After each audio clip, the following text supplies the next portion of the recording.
the President of the Republic of the Philippines, Benigno S. Aquino III, together with Honorable Secretary Jesse Robredo for the unveiling.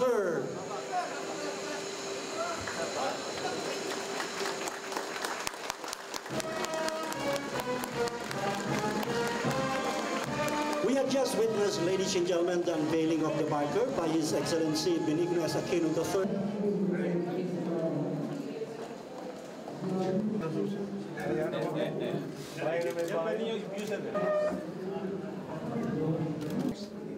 Plus 1 plus.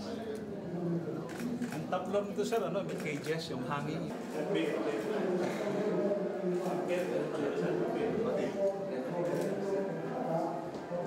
Parang 38 years. Circuit breaker. 1.1 sir siya. So, bali mas mapatak sir sa square meter.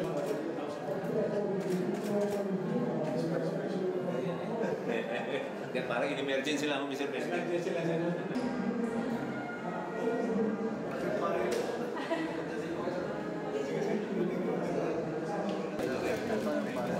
Yung sa housing allowance, hinabawas sa